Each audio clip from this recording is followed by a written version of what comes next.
My name is LEXA Riggs, and I'm 34 years old. I never thought I'd be erased from my own grandfather's will, or worse, from existence itself. At the reading of the will, I sat in silence as the lawyer read his final words. Then came the reaction. My father Nolan? He exploded. My sister Vivica? She threw a check to the floor like it was trash. And my mother? She didn't even look at me. When they stormed out, I handed the lawyer a second envelope. My grandfather knew they'd react this way, I said. Inside was a note and a tiny storage key. If you're reading this, it means they did the worst. But I left you the truth. Before I continue, let me know where you're watching from. Hit like, subscribe, and stay with me. Because this is not just a story about inheritance. It's a story about betrayal, silence, and finally, justice. I wasn't always this composed. I used to care, deeply, what they thought of me, especially him. My father, Nolan Riggs, a man who measured love in accomplishments and loyalty in silence. But let me take you back, before the will, before the courtroom, before I learned that blood ties don't guarantee respect. I grew up in a quiet town just north of Portland, Maine. My mother, Diana, stayed home until I was 10, then took a part-time job at a bookstore. She liked order, appearances, control. My father worked in corporate finance. Cold, precise, and always disappointed in the daughter who colored outside the lines. My older sister, Vivica, was their golden child. Perfect grades, perfect smile, perfect compliance. She wore pearls to family dinners. I wore combat boots and ambition. But there was one person who never asked me to shrink to fit the frame. My grandfather, Peter Wyatt. Peter was my mother's father, but he never seemed to belong to her world. He was a self-made man, the founder of Wyatt Innovations, an engineering company that built systems for clean water access across rural areas. He started with a truck and a toolkit and ended with a legacy. He also raised me. After my mom's postpartum depression spiraled into detachment, and my father's presence became more about power than parenting, Grandpa Peter took me in for long stretches, summers, holidays, and eventually, years at a time. My bedroom at his place was filled with hand-drawn blueprints, model helicopters, and old jazz records. He taught me how to read people, not just their words, but their energy. Don't trust the words, Lex, he'd whisper. Watch the pauses. He was the only one who came to my basic training graduation. While the rest of the family sent a card, he flew down in person. I spotted him in the crowd in his old brown overcoat, holding a tiny flag and a thermos of black coffee. When I got home from Afghanistan, broken in ways no scan could show, he was the one who noticed. The only one who asked, "How's your sleep?" Not, "When are you going back to work?" Or, "Why don't you smile more?"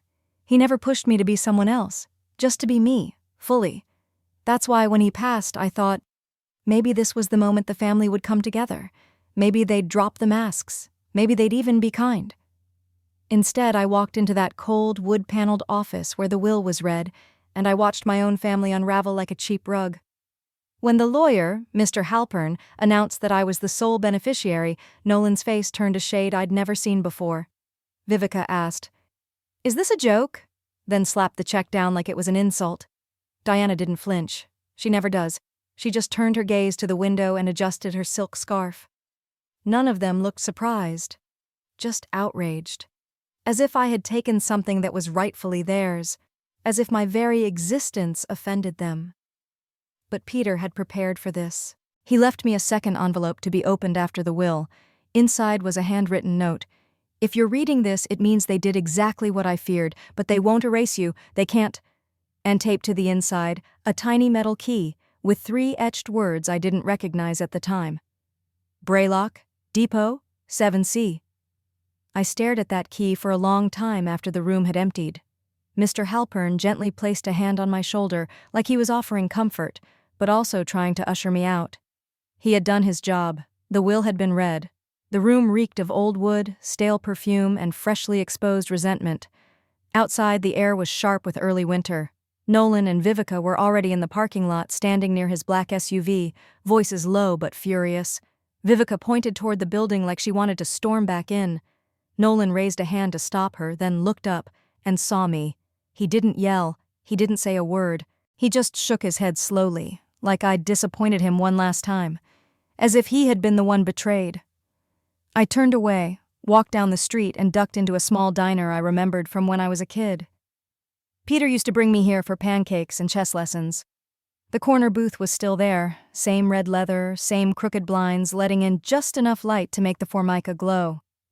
I ordered black coffee, pulled out the note again, and read it under my breath. If you're reading this, it means they did exactly what I feared. I traced the words with my finger. The penmanship was shaky, but still unmistakably his. I've left something for you, something they don't know exists. It's yours, Lex, and it tells the truth. Underneath the note was a small card, no bigger than a library card, with 3 words typed in bold. Braylock Depot, Unit 7C. I flipped it over. Nothing on the back. I knew the place. Braylock was an old industrial warehouse a few miles out of town. It had been converted into private storage units after the old textile company folded. Most people didn't even know it still operated. Peter always said, "The best place to hide something is somewhere no one remembers." I stuffed the envelope back into my coat pocket, along with the key. The coffee had gone cold.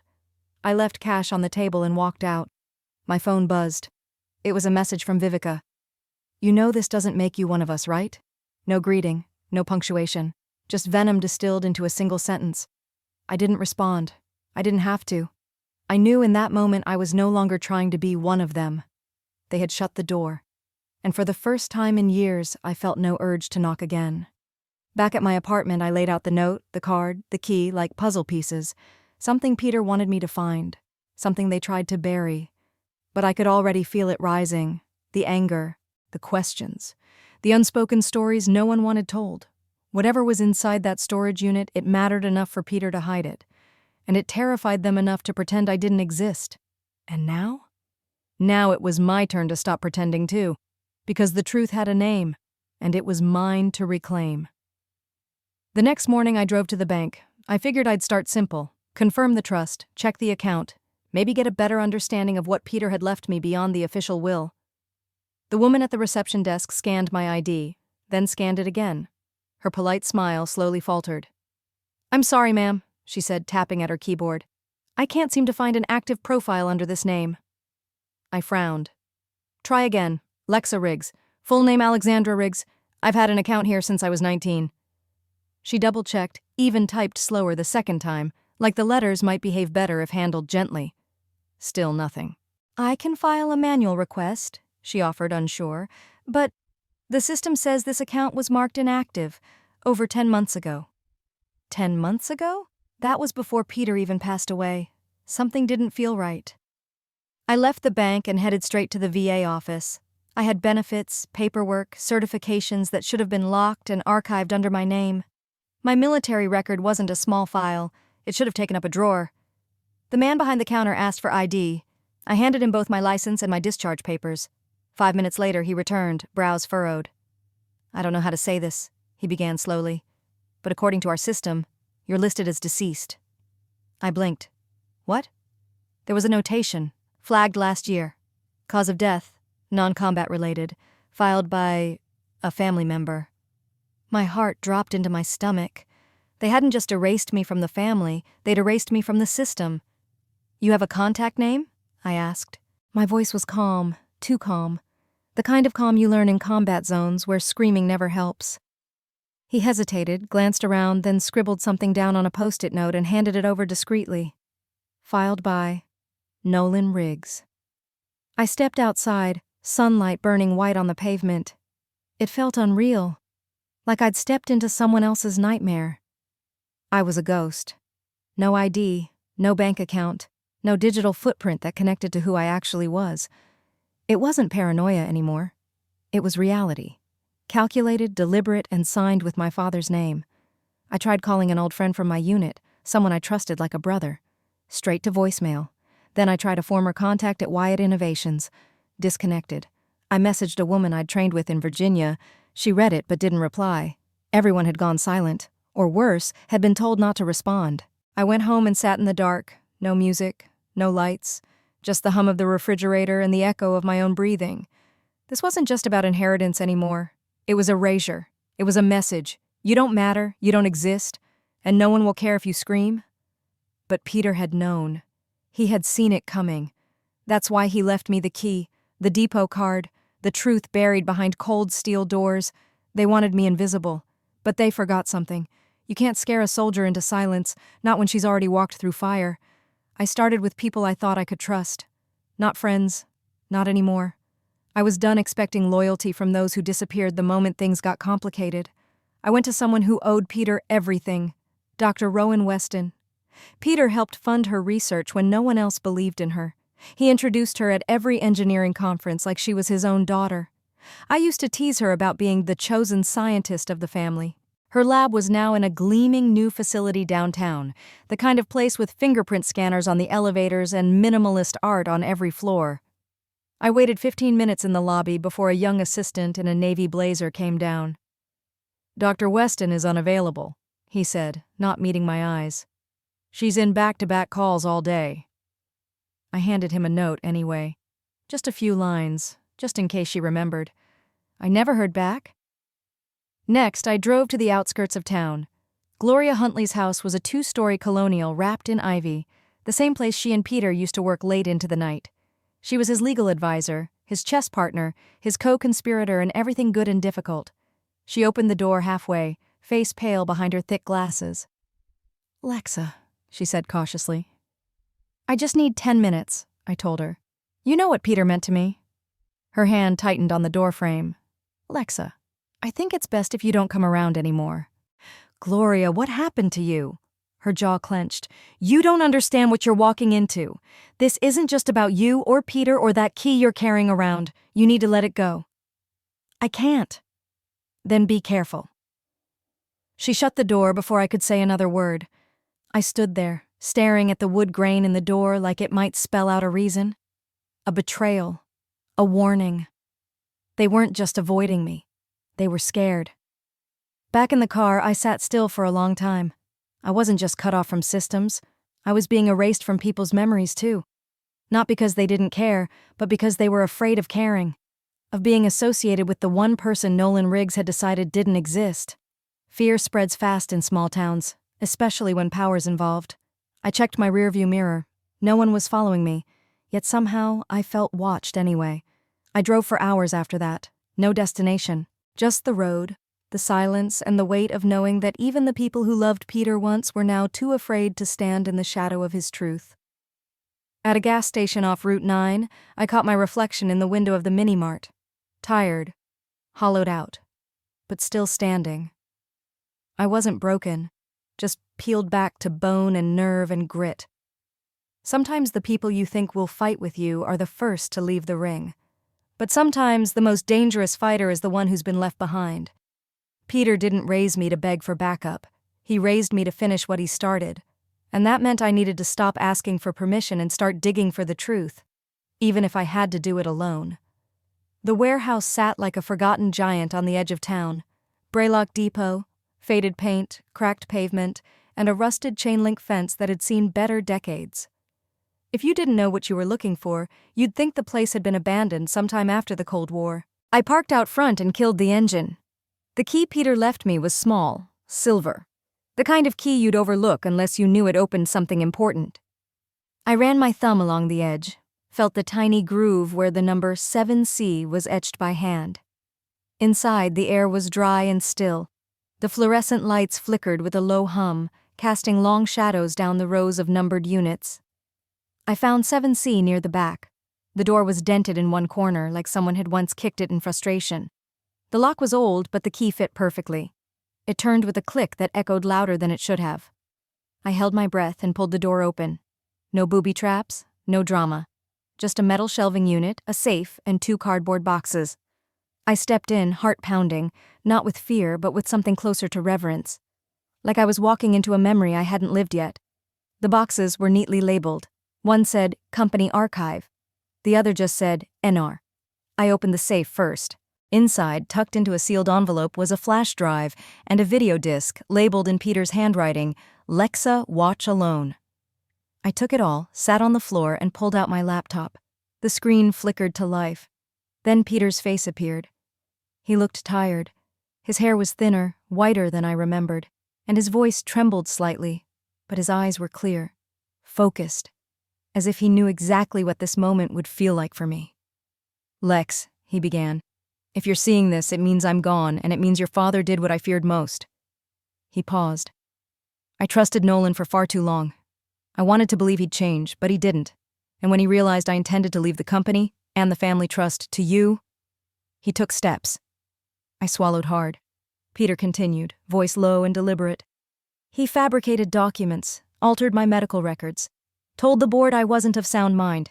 He even tried to bribe Huntley into invalidating the will. I have proof. It's all on the drive. My hands curled into fists. He looked directly into the camera. But I didn't come here to make you angry. I came to ask you something. He leaned in closer.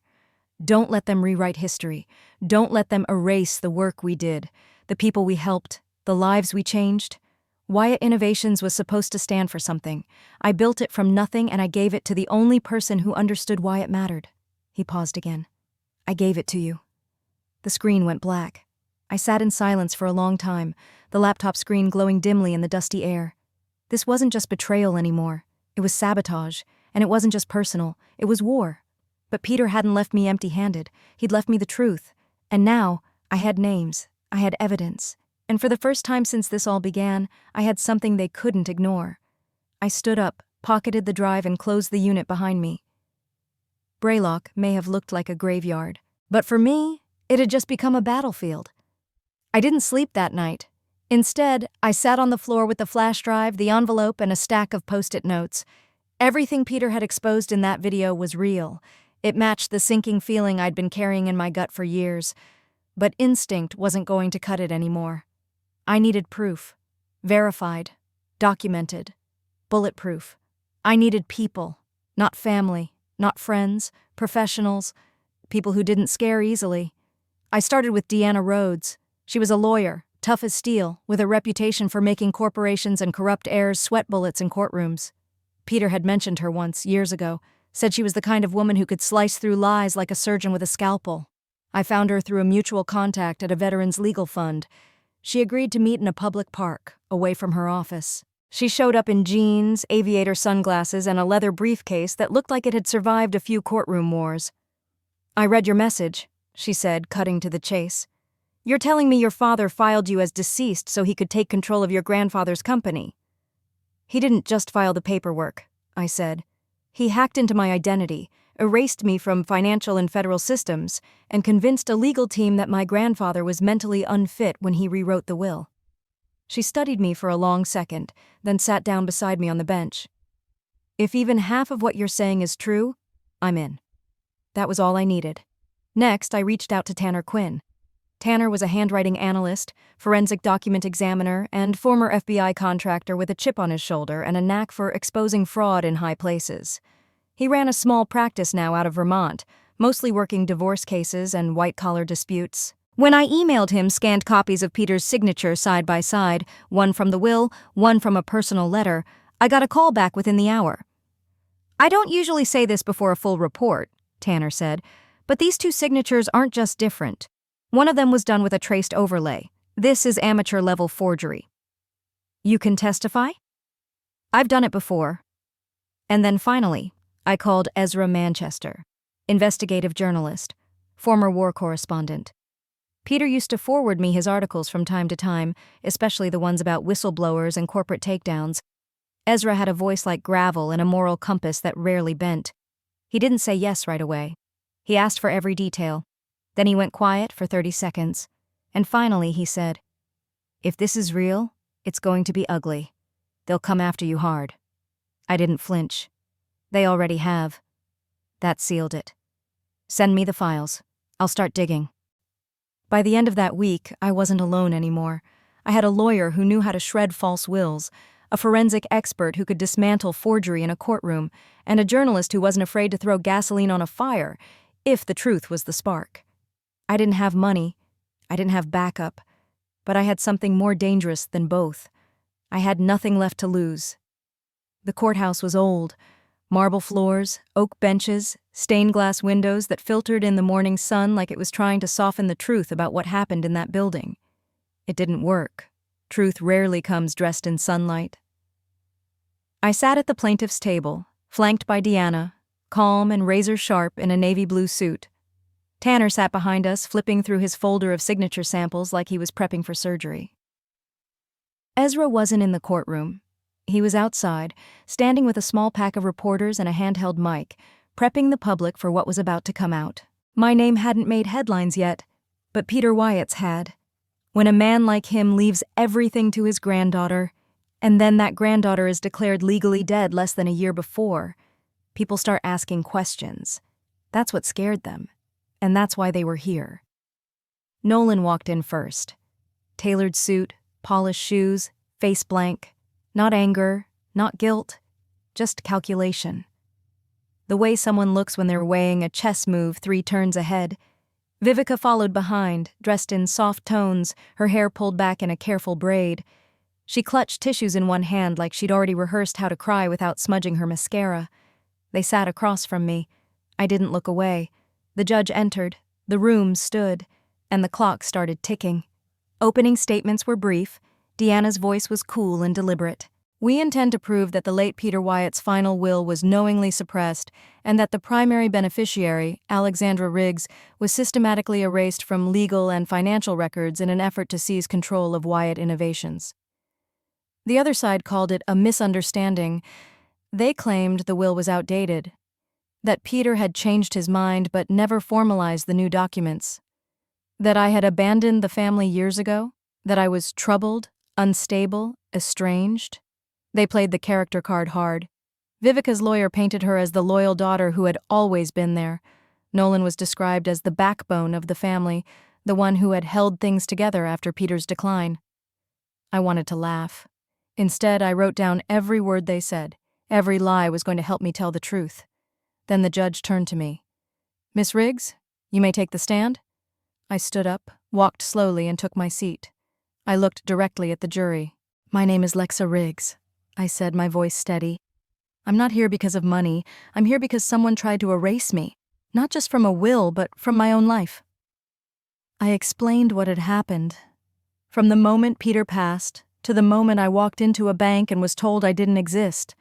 I told them how my military records vanished, how my father filed paperwork stating I was dead, how every system I relied on had been quietly severed. I didn't cry, I didn't rage, I let the facts do the bleeding. Then Deanna called Tanner to the stand. He laid out signature samples across a projection screen, side-by-side comparisons, stroke analysis, pressure differentials, the kind of details that make forgery undeniable. "These 2 signatures," he said, pointing, "were created using different techniques. One is authentic, the other is traced and scanned from a base template." Then came the turning point. Deanna introduced the flash drive. "Your Honor, this contains a video recorded by Mr. Peter Wyatt. In it, he directly accuses Mr. Nolan Riggs of manipulating documents and attempting to commit inheritance fraud." The judge allowed it. We watched Peter speak from beyond the grave, calm and clear, as if he had written the final chapter of this story himself. When the video ended, I turned slightly, just enough to see Nolan's jaw tighten. Vivica looked pale. But I wasn't done. Not yet. Because truth in a courtroom is powerful, but truth in the public? That's where it burns. After the video played, the room was silent. Not the respectful kind of silence, the stunned kind. The kind that hovers in the air like a coming storm. The judge cleared his throat. The defense team shuffled papers like it would help them find a new narrative. But you don't talk your way around a dead man's truth. Deanna stood slowly. "Your Honor, with your permission, we'd like to submit corroborating evidence in support of Mr. Wyatt's claims." The judge nodded. She signaled to Ezra, who stepped into the courtroom carrying a hard drive and a printed transcript. "This," she said, holding up a page, "is a recorded phone call between Mr. Nolan Riggs and a clerical employee at the State Records Department, dated 11 months ago. In it, Mr. Riggs requests the premature deactivation of his daughter's identification profile. The conversation includes explicit reference to falsifying her death status." She handed copies to the judge and opposing counsel. "And here's the recording." The courtroom speakers crackled to life. At first, all you could hear was casual small talk, then Nolan's voice, unmistakably smooth, the kind of voice that sells lies with polish. "She won't be needing access anymore," he said on the call. "She's passed, non-combat, family's still adjusting. Just process it discreetly. I'll have the necessary signatures ready." There was a pause. Then the clerk responded with something like uncertainty. Nolan's voice hardened. "We're not paying you to question this, just get it done." The audio clicked off. A collective breath escaped the room. I watched the jury, saw their expressions shift, suspicion becoming certainty, doubt becoming anger. They weren't just hearing fraud, they were hearing cruelty. Deanna let the silence stretch just enough. Then she walked calmly back to our table and sat. The opposing side scrambled.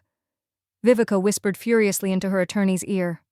Nolan sat motionless, jaw clenched so tight it looked wired shut.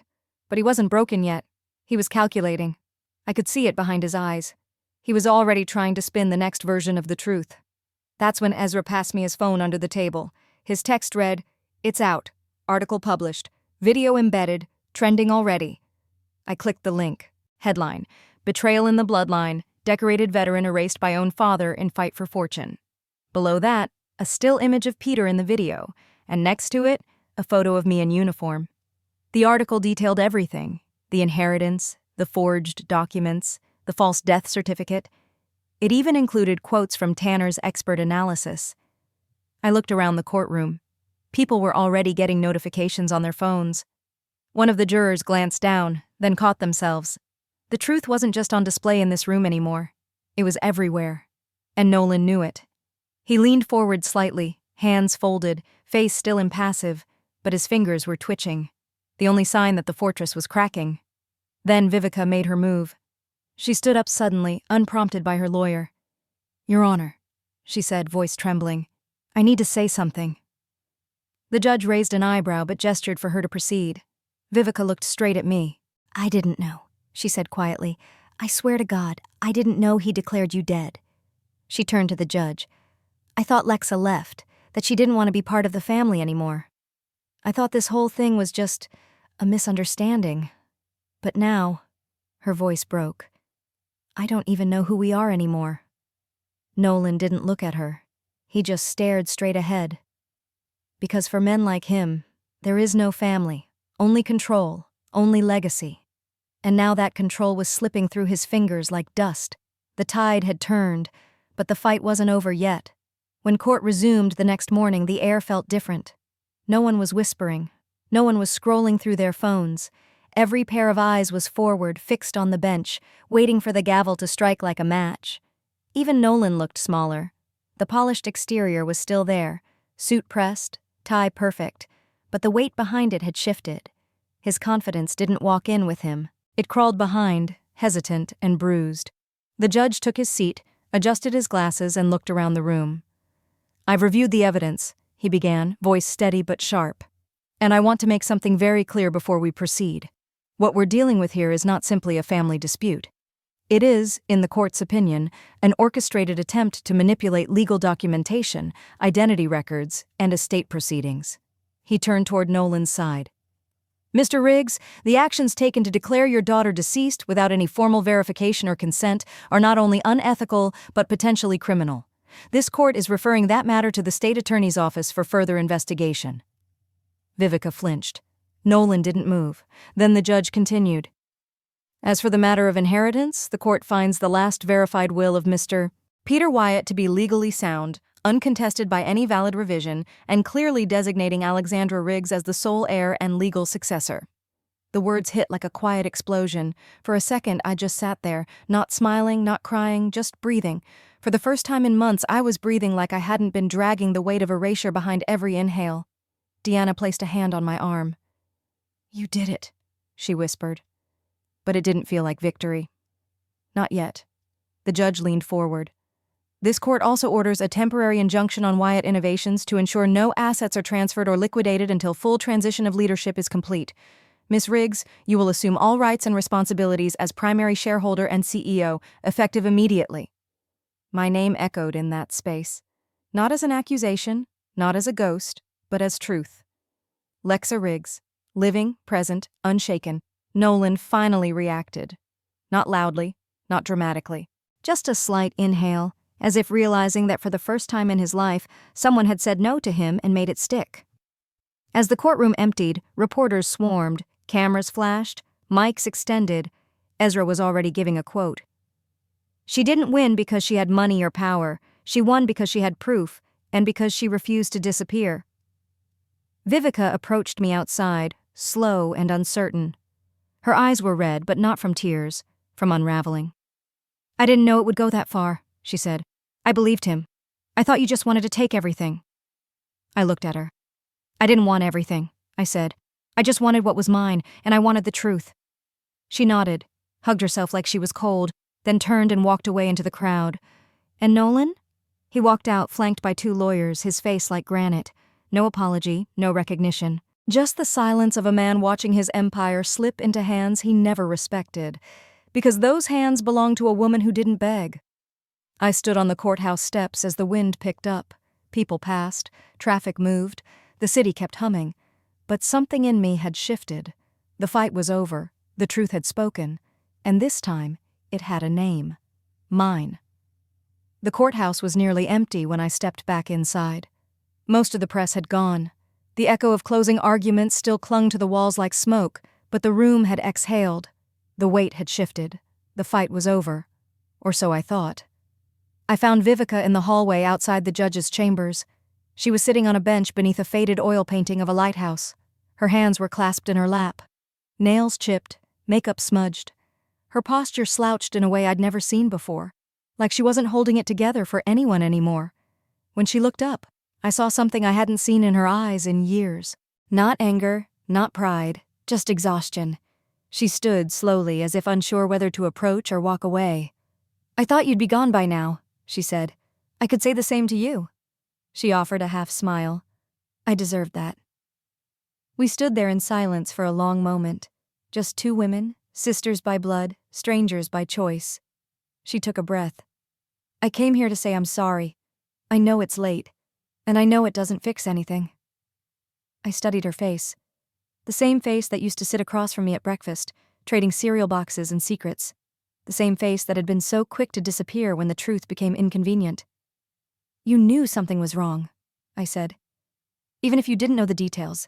You knew, and you looked the other way." "I did," she admitted, voice barely above a whisper. "I told myself it wasn't my business, that Dad was protecting the company, that you wouldn't care." "I cared," I said. "But not about the money, not even the title. I cared that you let him erase me like I never existed." Vivica blinked fast, as if fighting tears she didn't want to let fall. "I wasn't brave," she said. "You were. You still are." I could have lashed out. I could have listed every moment of betrayal, every conversation where her silence spoke louder than words, every time she turned her back instead of stepping forward. But I didn't. Because this wasn't about her anymore. It never really had been. "I don't need your apology," I said quietly. "And I don't need your guilt. I just need you to understand that forgiveness isn't something I owe. It's something I choose." She nodded slowly, taking in each word like medicine with a bitter taste. "So, does that mean you forgive me?" I met her eyes. "No," I said. "It means I'm not carrying it anymore. What you do with that is up to you." Her shoulders dropped. Not in defeat, but maybe in relief, like she'd been holding a story that no longer belonged to her. Vivica stepped forward, hesitated, then offered a hand. Not a hug, not an attempt to pretend we were whole, just an open hand. I looked at it for a second, then shook it. It was brief, honest, and enough. She turned and walked down the hallway, heels clicking softly against the tile. I watched her go without regret. Because sometimes the cleanest kind of closure doesn't come from reconciliation. It comes from knowing who you are now, and who you no longer have to be. I turned back toward the courtroom one last time, not to relive it, but to remind myself. I walked in there invisible. I walked out unerasable. The air outside felt different. Not warmer, not colder, just clearer. I stepped out of the courthouse and stood for a moment under the afternoon sky. The light cut through a layer of haze that had hung over me for months, maybe years. The crowd had thinned. The cameras were gone. The headlines had already moved to the next fire, the next scandal. But for me, this wasn't the end of a story. It was the beginning of something else. The building behind me held 1,000 ghosts, some mine, some not, but I didn't feel haunted. I felt free. Deanna walked up beside me, sunglasses on, briefcase in hand. "You good?" she asked. I nodded. "Yeah, I think I am." She tilted her head toward the street. "Car's waiting. Want a ride?"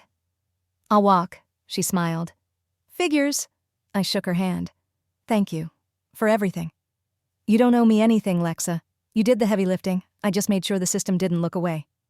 She walked off, disappearing into a black town car. I turned and started down the sidewalk.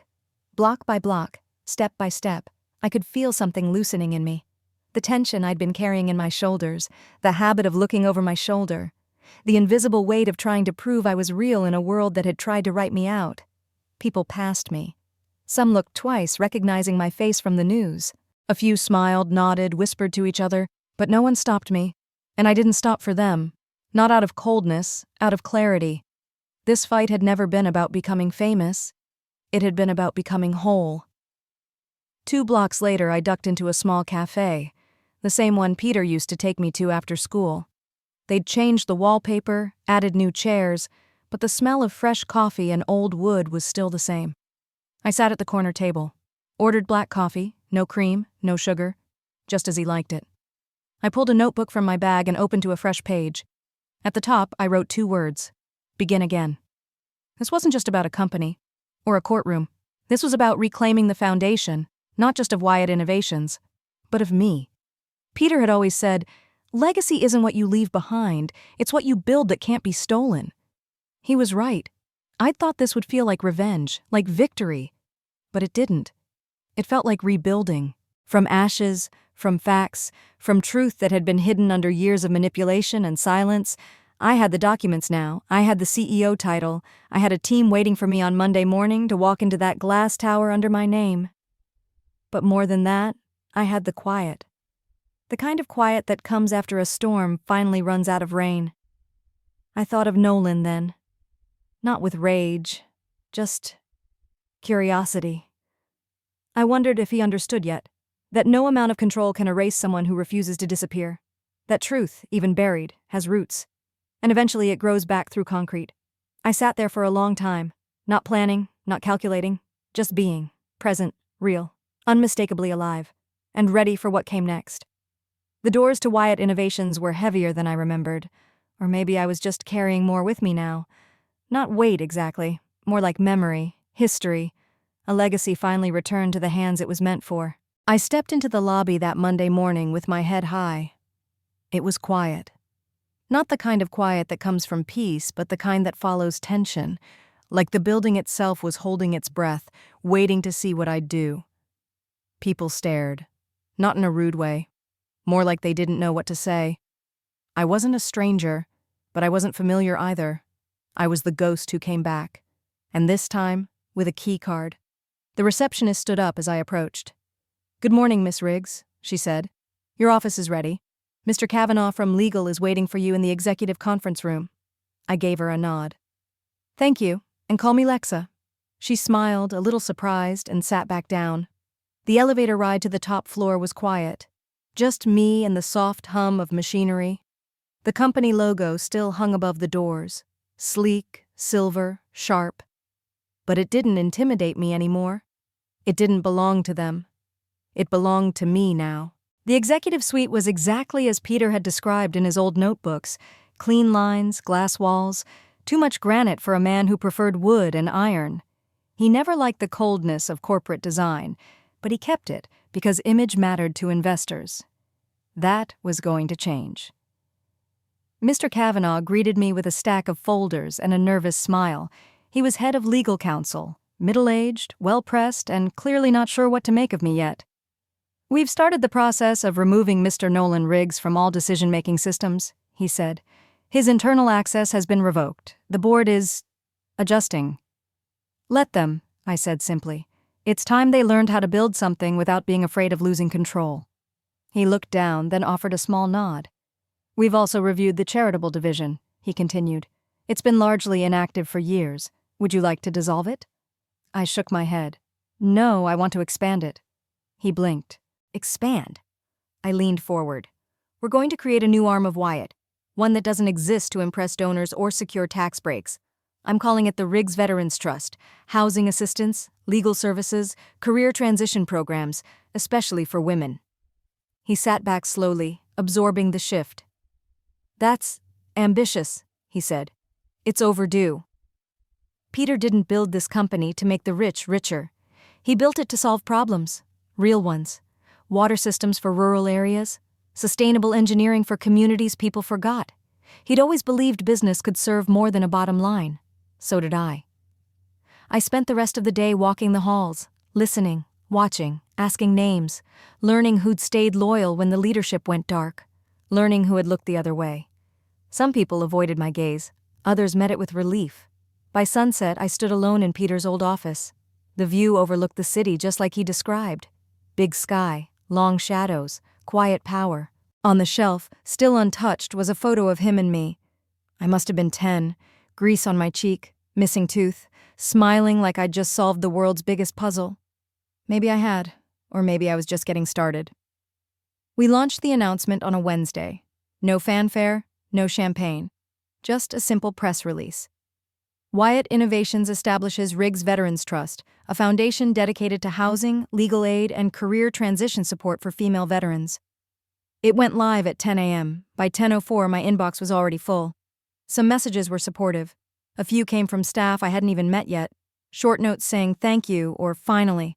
Others weren't so subtle. Is this really a priority right now? How will this affect our quarterly targets? Is this a personal project or a company directive? The last one stung, not because I didn't expect it, but because it said everything about what Wyatt had become under my father's hand. Vision had been replaced by strategy, compassion by calculation. I answered them all, clearly, professionally, firmly. This is not a pet project, it's a pivot. We're going back to what Peter Wyatt stood for, innovation in service of people, not just profit. Some remained skeptical, a few quietly furious, and one department head requested a private discussion about company priorities, which I politely declined. I wasn't asking for permission, I was setting the tone. The first board meeting with me as CEO came the following week. Half the room looked at me like I didn't belong there. The other half looked like they were just waiting to see how I'd handle the heat. I walked in wearing the same jacket I wore during my last deployment. No shoulder pads, no pearls, just me. Before they could open the agenda, I did. I'm not here to be liked, I began. I'm here because this company was built with integrity, and somewhere along the line we let that go. We forgot why we mattered. We became efficient, impressive, but not meaningful. I let that hang in the air for a moment. Then I continued. If any of you are here to protect the old way of doing things, this probably won't be a comfortable year for you. But if you're here because you still believe in building something better, I'm ready to lead you through it. There was a pause. Then one man, Kenneth, I think, nodded slowly. He'd been in operations since the beginning. He knew Peter, knew what mattered to him. Another voice spoke up from marketing. It's bold, she said, but it might be what we need. That was enough. After the meeting, I walked out onto the rooftop terrace, Peter's favorite place to think. I could still hear his voice sometimes. Not literal, just memory curling at the edge of the wind. You don't change the world in headlines, Lex. You change it in blueprints, in choices. The sun was setting over the city. I watched its reflection flicker across the glass buildings. There was still resistance, still politics, still old structures to dismantle, but there was also forward motion, and for the first time in a long time I wasn't reacting anymore. I was leading. The first woman who walked into our pilot center didn't say a word at first. Her name was Marisol, Marine Corps, honorably discharged, 2 tours in Kandahar, 3 eviction notices in the past 6 months. She sat in the waiting room for 20 minutes without checking in, just staring at the floor, holding a worn duffel bag like it was the last solid thing in her life. I crossed the room and introduced myself. I'm LEXA, I said. I run this place. She looked up slowly. Her eyes were clear but tired in a way only someone who's had to fight for shelter understands. I didn't think this was real, she said. Free legal help, job training, housing referrals. It sounded like a scam. It's real, I told her, and it's for you. She didn't cry. She nodded once, then followed me into the intake office. By the end of the week, she had a safe place to sleep, a laptop, and a case manager who had also served. I watched her leave that Friday with her head just a little higher, her shoulders a little straighter. That was the first win. Then came Angela, then Becca, then 2 women from my old unit, women I hadn't seen since we were covered in sand and adrenaline. They came not because they needed help, but because they wanted to volunteer. They said they trusted me, not because of Wyatt, because of what they saw me do when no one was watching. Word spread quickly. A local news outlet ran a piece about the trust, calling it one of the few veteran programs designed by someone who actually knows what it's like to come home and feel lost. I didn't care about the headlines, but I cared about the voicemails. One came from a mother. Her daughter had returned from overseas and hadn't left her apartment in almost a year. She said, "I showed her your video, the one where you said healing isn't weak." She watched it 5 times. She asked for the number. Another came from a woman I'd served beside, someone I thought had cut all ties. She just said, "Thank you for building something for us. For real." Those were the moments I held on to. Not the board meetings, not the financial reports, the names, the voices, the confirmation that what Peter started in silence, I was now saying out loud. I hung his photo in the hallway of our flagship center, not the corporate portrait. The one of him in his workshop, sleeves rolled up, grease on his collar, smile soft and weathered. The man who believed in fixing what others threw away. One of the younger caseworkers paused at the photo and asked, "Was he your dad?" "No," I said. "He was better." The woman smiled and walked on. That night, I sat alone in my office and opened a box I hadn't touched since the day of the will. Inside was the old photo, me and Peter, by the lake. He had his arm around my shoulder and was pointing at something in the distance. I never remembered what it was. But now, looking at it again, I realized it didn't matter. He wasn't showing me a thing. He was showing me a direction, and I was finally walking in it. The cemetery sat on a hill just outside of town. No signs, no marble archways, just wind through trees and the crunch of gravel under your shoes. It was the kind of place Peter would have chosen himself. Quiet, plain, no need for attention. I parked under a tall elm and walked the rest of the way, carrying nothing but a small folded flag and a thermos of black coffee. His headstone was simple. Peter Wyatt, 1928, 2024 builder. Mentor, grandfather, no quotes, no scripture, just truth carved in stone. I stood there for a while without saying anything, just listening. The wind, the birds, the kind of silence that isn't empty but full of presence. I poured a bit of the coffee into the earth next to him. "You always said it tasted better outdoors," I whispered. Then I sat down cross-legged in the grass, flag in my lap. "You were right," I said, "about all of it." I told him everything, how they'd tried to erase me, how they failed, how the company was still standing, and now finally doing the work he dreamed of. How women like Marisol and Angela were walking through doors he helped build long before they knew they needed them. I told him about the trust, about the first board meeting, about how scared I was and how angry, and about how, somehow, both feelings had turned into fuel.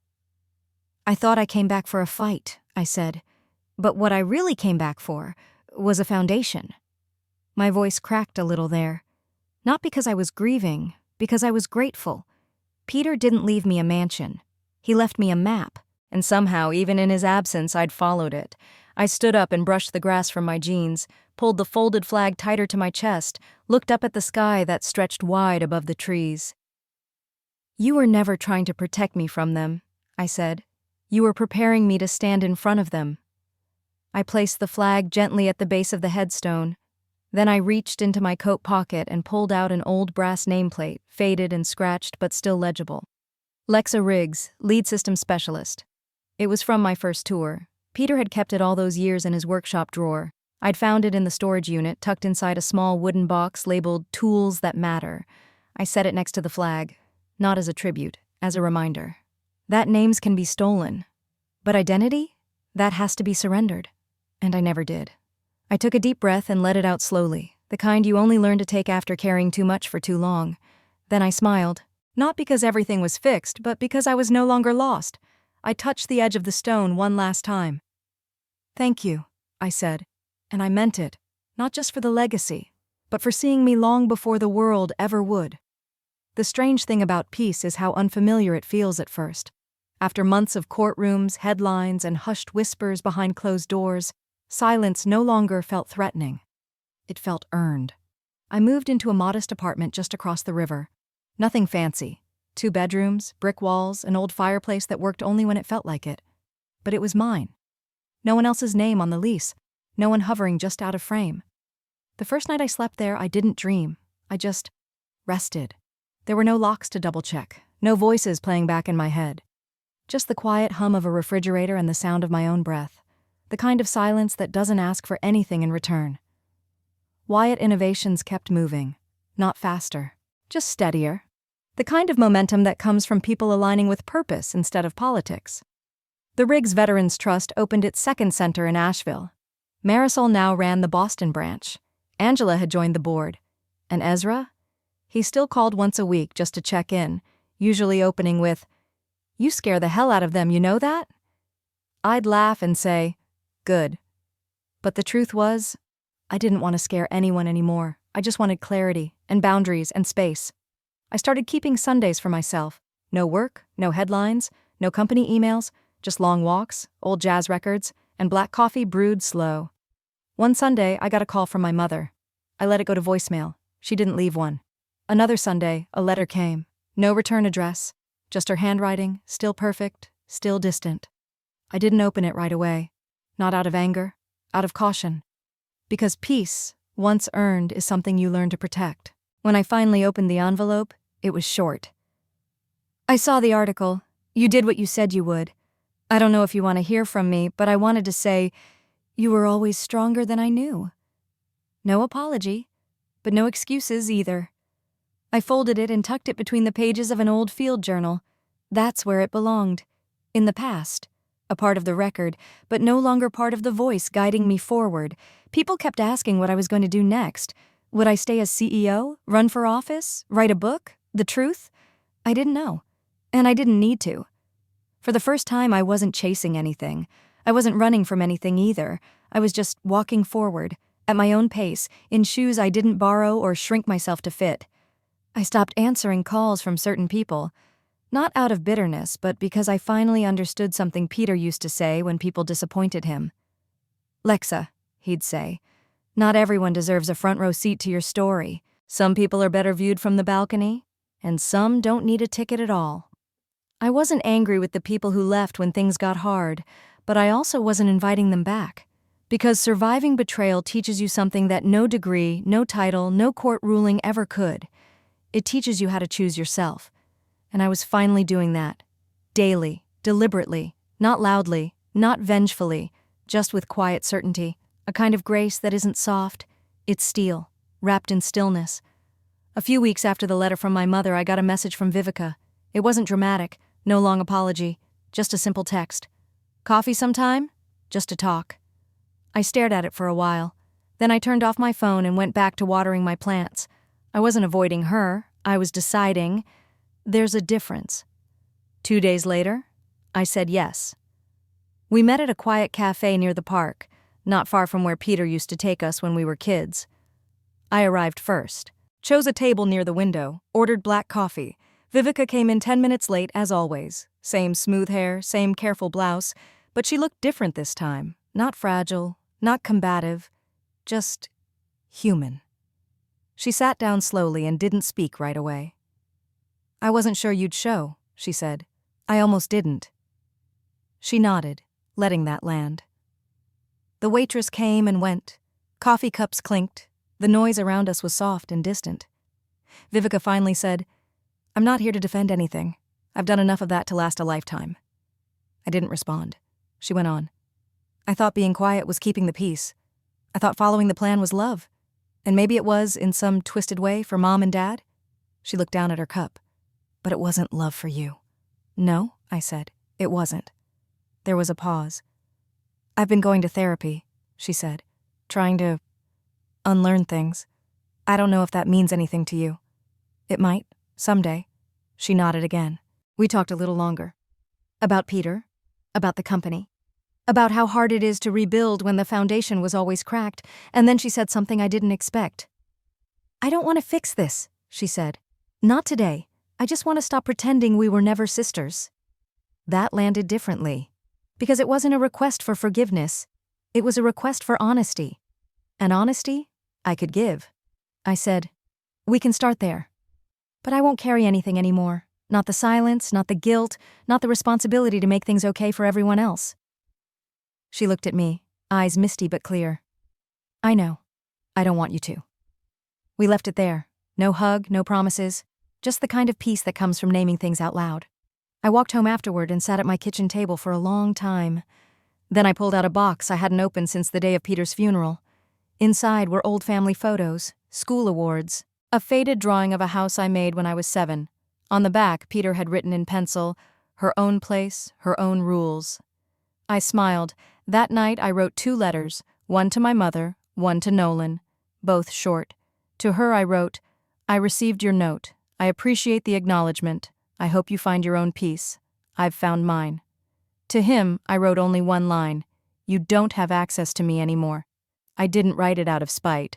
I wrote it as a boundary, because forgiveness doesn't require proximity, and family doesn't require repetition of pain. I sealed the envelopes and left them on the table until morning. Then I walked outside, barefoot on cool grass, stars blinking above me like they knew. This was the first time in my life I didn't feel like someone's daughter, or someone's disappointment, or someone's replacement. I was just LEXA. And that was finally enough. I didn't have a grand plan for what came next.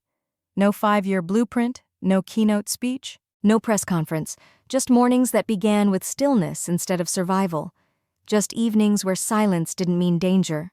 Peace didn't arrive with a trumpet. It settled in like a slow sunrise, quiet, consistent, easy to miss if you weren't paying attention. I started gardening. Me. The woman who once trained in desert combat zones now spent Saturdays coaxing tomatoes out of stubborn soil and cursing at squirrels like they were trained saboteurs. It made me laugh, which, honestly, was the best therapy I'd had in years. One afternoon, I hosted a backyard dinner with a few women from the trust. No suits, no titles, just grilled food, folding chairs, and mismatched glasses. Marisol brought her teenage daughter. Angela brought her mom, who had once worked 3 jobs to keep their roof. We sat under string lights, passing plates and stories, the air filled with the kind of laughter that doesn't ask for permission.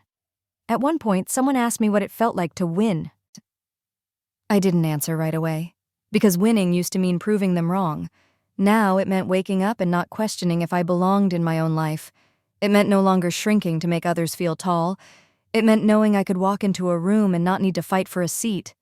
I'd bring my own if I had to. Later that week, I walked into Wyatt Innovations for a board meeting. I wore jeans, no blazer, no makeup, no armor. They'd stopped expecting me to perform like anyone else a long time ago.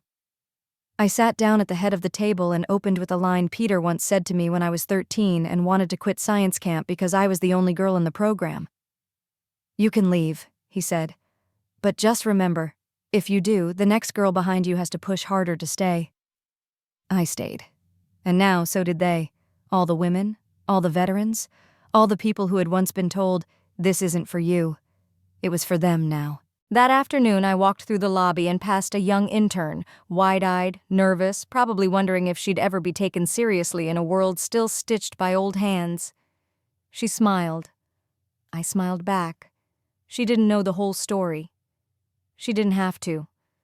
All she needed to know was that someone had cleared the path before her and had left it wide open. That night, back at home, I poured a glass of wine and sat on the porch. The garden was blooming in crooked, beautiful ways. Imperfect, alive, mine. I thought of Peter, not with sadness, with gratitude. He hadn't left me broken things. He'd left me blueprints for healing, and I'd built something out of them. Not a company, not a reputation, a life. One not dictated by old wounds, but shaped by how I chose to walk forward with them. That's the part no one tells you. Healing doesn't erase the scars. It teaches you how to wear them with grace. So I raised my glass that night, not in victory, not in spite, but in quiet acknowledgement. To the girl who never gave up, to the woman who took her place, to the legacy that could never be stolen, because it was never just money or power. It was truth, and the courage to carry it. People talk about starting over like it's a clean break, a reset, a new page, but starting over isn't tidy. It's messy. It's 1,000 quiet choices made when no one's watching, like choosing to stay when it's easier to run, or learning to speak gently to yourself after years of self-defense. Rebirth isn't loud. It's subtle, like the way light filters through the window a little differently when you stop bracing for the next hit. That first morning I woke up and didn't feel like I had to prove anything. I knew I was on the other side. I didn't suddenly become someone new. I just remembered who I was before the silence settled in. before the gaslighting, before the rooms where my name was used like an accusation. And that woman? She was still here. Smarter now, softer in the right places, sharper in the others. She didn't want revenge. She wanted meaning. So I started showing up in places I used to avoid. Small events for veteran families, community town halls, workshops about transition and trauma. Not as a speaker, not as a CEO, just as LEXA. Just as someone who knew what it meant to lose your place in the world and fight like hell to get it back. People started recognizing me, not for the court case, not for the company, but for the work. For what I chose to build when the dust cleared. And that mattered more than headlines ever could. One afternoon, after speaking at a workshop for young women veterans, a girl barely out of uniform came up to me and said, "I didn't know we were allowed to take up space like that." I smiled. "You are," I said. "You always were. They just convinced you otherwise." She nodded, and I saw it in her, the moment the lie let go. That's rebirth. It doesn't come with applause, it comes in moments like that. Moments that ripple out farther than you'll ever know. I started writing things down. Not for a memoir, not for the public, just for myself. Small entries at first. 1 sentence a day. What I noticed. What I felt. What I was finally letting go of. I wrote about Peter, about the way he used to whistle when he worked on broken machinery. How he believed anything worth fixing was worth understanding first. I wrote about my time in the military, not the combat, not the chaos, but the stillness that followed. The nights where sleep felt like a luxury and silence was a kind of armor. I wrote about the day I walked out of that courtroom, not as someone who won, but as someone who chose not to be erased. And eventually, the writing became something more. A kind of conversation between who I had been and who I was becoming. One entry I simply wrote, "Legacy is not what you leave behind, it's what you live with and how you carry it." That one stayed with me, because for so long I thought legacy was about names etched in stone, companies passed down, family trees protected like old maps. But Peter's legacy wasn't the company. It wasn't the money. It was me. It was every truth he protected when no one else did. It was the strength he passed on when he looked me in the eye and said, "Don't let them define you." Now I was saying that to others, not as a battle cry, but as a quiet offering. A reminder that sometimes the most radical thing you can do is survive with your name intact, not bitter, not broken, just whole. And that's what I wrote on the last page of the notebook. They tried to bury me, but I wasn't soil. I was seed. The day I visited Peter's grave for the last time, I didn't bring flowers. I brought a notebook, the same one I'd been writing in since the trial ended. Pages filled with truth, with names, with choices. I sat beside his stone, open to the last page, and read aloud, not for him, for me, for the girl I used to be, the one who once believed being silent kept the peace, the one who thought family was something you had to endure, no matter how much it cost you. But peace isn't silence, and family isn't ownership. Legacy isn't built by controlling others. It's built when someone chooses to live with honesty, even if it costs them everything. That was Peter's real gift. He didn't just leave me a company. He left me the courage to live out loud, to speak the truth, to stop apologizing for existing, and to remind others that their story matters, even when no one wants to hear it. Especially then.